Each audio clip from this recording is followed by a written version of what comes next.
Treadmills. Let's look at some examples of treadmills. By treadmills, we mean all the mechanisms that force you to learn faster and be focused on the goal. The first thing that works wonders is limited time to complete something. Limitations force you to focus, be selective, and this usually gives great results. The best examples are students at universities. If you give them 2 weeks to prepare for exams, they will waste most of the time. However, if you give them only 2 days, they will do their best to use wisely the time given. Another typical treadmill that you have come across is regular classes that go through the material. This consistency, in the long run, produces progress. Once you finish the university, people have problems with learning new things because they have to put some effort into doing the learning regularly. Apart from that, the benefit of a treadmill can be created by having often exams and rankings. By nature, we are competitive. Therefore, exams and rankings are stimulating our development. In addition, exams are a form of so-called active recall. In simple terms, the need to answer questions forces your brain to retrieve information and organize it. In this way, you learn much faster.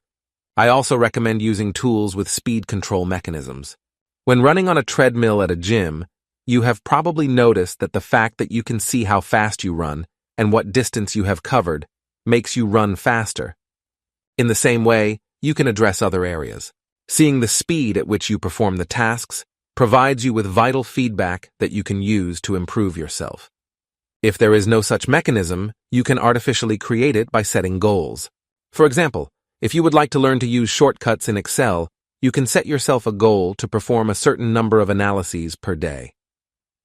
The goal should be set in such a way that it is achievable only if the shortcuts are used. If you measure your performance against the goal, you will force yourself to use the shortcuts in Excel. In a similar manner, you can set the pace of learning.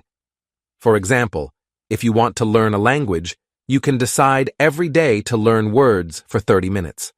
Again, the consistency will produce in the long run effects, even if the speed at which you learn is not extremely high. It's also important to do at least some of the learning in groups. Groups, by providing you with a point of reference, have exactly the same role as the treadmill in the gym. Even if you want to slow down, you will not do that because the progress made by the group will keep you going. Finally, you can organize the work of the team similar to a production line. The connection between the people working in such a line creates a force that speeds up your learning. If your colleague is doing the work faster than you will be forced to learn the things at your working station to match your speed with his. If you were fully independent, you would be in no way stimulated to work faster by his achievements. As you can see, you need some external force that makes you move faster through the things you have to learn. It may be a goal, a tool, a ranking, or simply some sort of peer pressure. Regardless of the source, the treadmill will help you learn faster.